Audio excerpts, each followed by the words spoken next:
Hello, everybody. It's Sheila Morgan from the Lightworkers Way again with some news about the next turn of the wheel, which is Imbolc or the Quickening.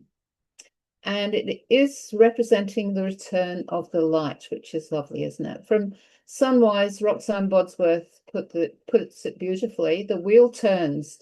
Daily the sun child grows stronger. Seeds push through. Daffodils appear like handmaidens to the sun. And first lambs are born. Life follows death. Spring is coming. And it's actually on the 31st of July, and it's celebrated through to the 2nd of August. But it is the time of Imbolc until the next celebration, which will be the spring equinox. So I'll just read a few little bits about it because it'll be easier to do that. It's also known as Candlemas, Brigid, or Lady Day. The Hopis called the time Poamu, and the festival may have many names, acknowledging many religions and communities all over the world, but all with one purpose: to symbolize marking the passage of time, with a ritual helping us to celebrate and understand our part in the universal cycle of life. Imbolc means in the belly, and it marks the end of winter. And as I said, it's celebrated from sundown on the 31st of July to sundown the next day. And we can imagine all the seeds and bulbs in the womb of Mother Earth hidden from sight. But we sense with our intuitive vision, they are stirring with new life, and that's all around us. The festival is dedicated to Brigid. She is the saint, the goddess of poetry, healing, and smithcraft, and moves across the land, softening with her white wand that which was rendered hard by winter. I think that's a lovely picture, such a lovely picture. Women have played an important role in your life and are honoured at this time. So toasting them at this time of year, offering a prayer, or making them a gift. They are the heart of the home, and this is a time dedicated to celebrate the home. With the growing light, you may have the urge to cleanse and clear your home. And this is because we are all under the spell of natural law. Other important anniversaries, which is so interesting at this time of year, are the full moon in July is the birthday of all gurus in yogic tradition, a time to honor all guides and teachers with prayers, letters, gifts, public accolades, or private rituals such as planting a flower. The 1st of August is the birthday of all horses in the Southern Hemisphere. To the Romani, the horse was considered a gift from the goddess to help the people, a good time to give an extra pat, an apple, or a good rub down to a friendly horse. And now I'll go into the associations. I've got my crystals here for this time. And the first of these is the lovely amethyst. So let's bring up the amethyst. Oh, this is a lovely piece of amethyst, isn't it? And this bridges the winter energy of August. It brings spiritual clarity, purification, and connects to the goddess Brigid's wisdom. So isn't that just a delight? And we most probably all have some pieces of amethyst around us, especially if we're interested in crystals. There's the lovely Kayleen showing us hers. So yes, very familiar with the beautiful amethyst. So the next one is a favorite of mine, carnelian. So carnelian is a fiery stone that represents the quickening of the sun. It sparks of inspiration and the warmth needed to fuel new growth. So perfect. And I just take such delight in carnelian. It's a lovely, also a protective stone as well. So beautiful to have you around you at this time of year. The milky quartz comes in next. And this is a lovely little piece of milky quartz. And it's also known as snow quartz, which makes sense, doesn't it? Because it looks a bit like snow. It symbolizes purity and the element of ice melting away into fresh beginnings. So that's really nice too, isn't it? Beautiful, beautiful stones. The sunstone comes up next. with its carries the light of the returning sun, purity, and lifting winter blues and bringing vital energy into your intentions. So again, I'm always fascinated with sunstone because it is so beautiful. If you catch it in the light, you'll see flashes of just iridescent that comes through. And it's an amazingly cheap stone to get. I've never understand why it's so cheap, but it is amazingly plentiful as well. So whatever form you get it in, because this is just my piece. I've also got natural pieces of it. It's just beautiful to have around you at all times, really. And the last, which is the heaviest of the stones, is a bloodstone. So this represents the quickening of life in the earth, its physical vitality, and the stirrings of nature's rebirth. So you can see it's a beautiful solid green stone with flashes of jasper through it, which brings in red markings into, I think you can just about see it in that piece. So again, to me, it's always about the physicality with the bloodstone, because it's actually connecting the heart to the base chakra, which is all about strongly manifesting into our lives everything that we want to bring into new growth for this coming season. Now, I've also got some animals here that are known to be around, and this is ewes and cows, and it marks the start of the lambing and calving season and the return of fresh milk, which, of course, in days gone by would have been so important. We take it for granted that it's year round, but actually, no. So in days gone by, it was very important to mark the season of the fresh milk. The serpent is another traditional one as well, and it's from Gaelic folklore. And it states that the visual emergence of snakes from their winter dens on Imbolc predicts an early spring. I'm not going to go searching for that, I don't think. I think I'll, if one comes across my way, I shall give it, yes, this is your land. and start to run in the opposite direction, to be quite honest. So I've been very fortunate living in Australia because I've only seen one snake, and it was a dead one on my daughter's property one time. And because before you come to Australia, I've been here since 1979, by the way, but before you come to Australia, you think they're going to be walking up the street and everything, but no, and kangaroos bouncing in your garden, but that's not the case. So yes, we have lots of myths about Australia as we start to come into Australia. So the trees at the moment to look out for, and you might like to put a piece, if you've got them available to you, to put on your altar. And so rowan, it symbolizes protection, inspiration, and the return of the light. Its bright red berries represent the fiery energy of Brigid, and its wood was traditionally used to make protective charms and walking sticks. So it's a very much a hardwood. The willow, on the other hand, which, as we know, is a very soft and gentle, beautiful tree. It represents the element of water, intuition, and new growth, because it is one of the first trees to bud in early spring. And it aligns perfectly with the festival's themes of awakening. There's a lot of talk about how we should get rid of willow trees in Australia, but actually they're learning now that if we let nature do its thing, there's no such thing as a harmful tree as long as it's natural to the area. So the last tree that they're mentioning is the birch, and that symbolizes new beginnings, purification, and rebirth. It's traditionally used to make brooms used for the ritual spring cleaning, curing Imbolc, which I have this wonderful picture. I'd love to have one of those old witchy type brooms and just go from your front door to your back door, sweeping out the old winter energy into the new growth for the welcoming of spring. So yeah, I haven't got one, but there's always that. Yeah, I must one year try to get hold of one.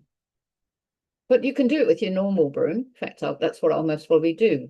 Just find my normal broom and just sweep through from the front to the back door, and that will be good enough, close enough for me this time.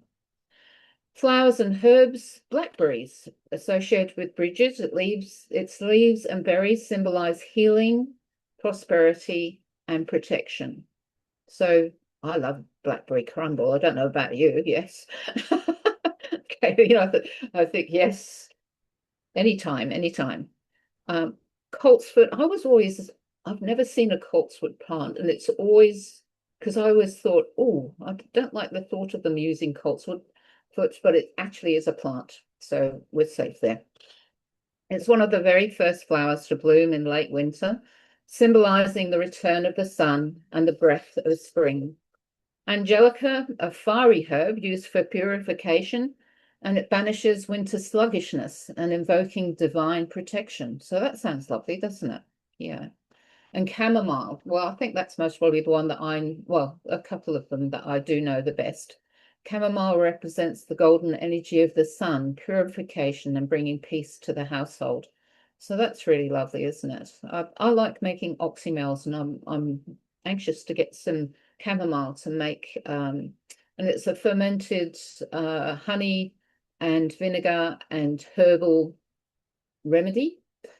And I've made quite a few of them now, and I'd really like to make one with chamomile, because again, bringing that feeling of peace would be lovely. But just having a cup of chamomile tea would be lovely too, wouldn't it? Bay laurel, so bay leaves. It's a plant of fire and inspiration, used to boost intuition and manifest new intentions for the coming year. Now, I've just seen one thing that's missing from this, and that is the essential oils. So I'll have to look them up for you and perhaps share with you another time. But there is this lovely ceremony, which you can do on your own. I like rituals that you can do on your own. You can do it as a gathering, but I think I'll most probably just concentrate on the one that is just for yourself. So on the eve of the Imbolc, you might do a ritual for yourself, and that's simply bless and light a blue candle and place it in the main room of your house, because blue represents peace, wisdom, communication, truth, patience, health, and calm. And you might like to select the 4 directions of your home as well to open the celebration.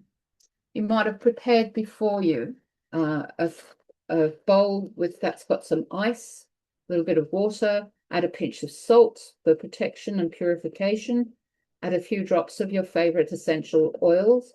Lavender is always a lovely one for calming.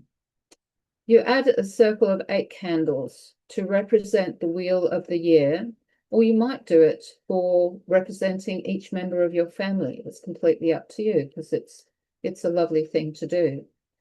And as you stir the bowl of ice 8 times, you can make a wish for each family member, or you can make one holistically for the whole of the family. Completely up to you, but it has a lovely feeling, doesn't it?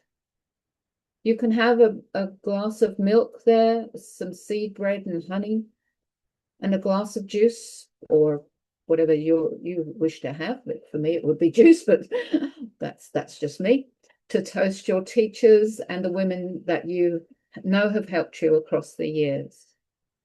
You might also like to tie together some small bunches of herbs as well, because that's also a lovely thing to do. And place a stick with the buds on your altar. I don't know about you, but my little yellow flowers are coming out all over the place here, so that will be something that I'll be able to place on my altar. Another good idea, which I like the idea, is place things representing all the things you love to do. So that might be, if you like to write, it might be a pen. If you're an artist, it might be a pencil or a cover. This type of thing.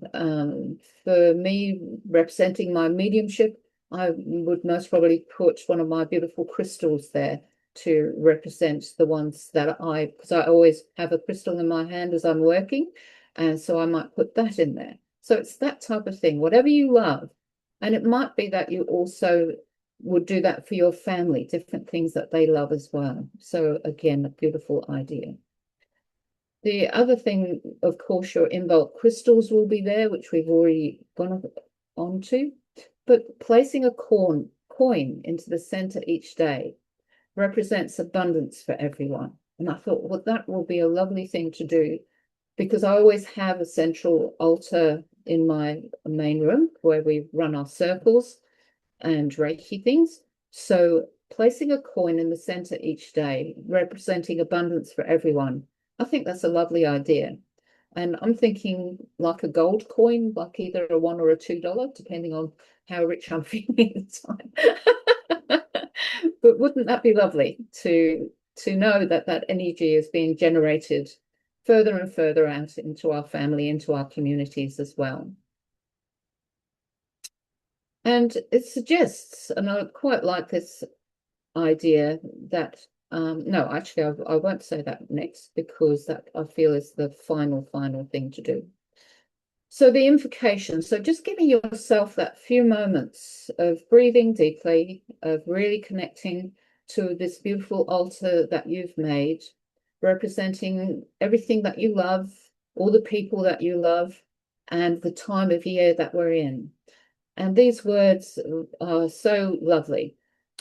Spirits of the past, release us now to cleanse and clear and remember how to live our lives with renewal and joy. Bless this day that we may see all the ways we can be of service to each other and thee. God bless all the people who visit this house. So isn't that beautiful? Yeah. And afterwards you drink the milk and eat the seed bread and honey, which are the traditional foods of this time of year as well. And the bit that I missed out before, which I think is lovely too, is the next day try to contact an estranged person from you, or take a step to moving matters that have been blocked forwards. So it might be a family member or a friend that you haven't heard of for a long time. And just by connecting in with them, you're starting a new rebirth of the relationship. Or you might have something that you have left undone and you've always wanted to complete it. And it's not meant to put you under pressure, but it's making a step towards it. Now, I must say, I have a jumper, which makes everybody laugh when I tell the tale of. For my 50th birthday, I was given some beautiful, beautiful wool. It was like, and I was a knitter. I was a knitter. Emphasis on the was. And so with great glee, when I was 50, I knitted up this jumper with Fair Isle down the front, just beautiful workmanship on it. And I was very proud of it. I'd never made anything like that before. But when I put it on, I didn't like it. And I thought, I'm never going to wear this. So I looked at it and I thought, what can I do? I can keep the back, I can keep the sleeves, but I can turn the front into a cardigan, which I wear cardigans. So I did this, and then I got stuck, because I'm not I follow patterns. I'm not an extremely good knitter. So I follow patterns, and I was making this up as I was going along, which was not a good book for me. But I managed to do it. And then a beautiful friend, Janice, who is an excellent knitter, she helped me finish, but still I didn't have how to put the buttons, that sort of strip that goes around. No idea how to do that. So 25 years later, Janice keeps on saying to me, I'll finish that for you. So all I've got to do is get it to her and she will finish it for me. So that's something that I should make promise to myself after doing the Imbolc celebration and invocation, that I'll definitely get it to Janice to finish off for me. And then I'll wear it very proudly, because it's a beautiful color, beautiful wool. It'll be too exciting. I know I've bought buttons, but I have no idea where they would have gone to. So that's the type of thing perfect for this time of year. Anyway, I hope you've enjoyed this beautiful session about the Imbolc and how it is celebrating the return of the light, and we're all hanging out for that, aren't we? We've had enough of the winter blues now, and we really want to have that feeling of warmth returning to our systems, to our dear Mother Earth as well. So come and celebrate with us. Come and see what we're up to on the Lightworkers Way Australia YouTube channel. Come along to any of our psychic experiences that we run as well, which is so good and all community based. So thank you for listening. Please join us, subscribe and like. I think that's what I meant to say. And we'll see you next time.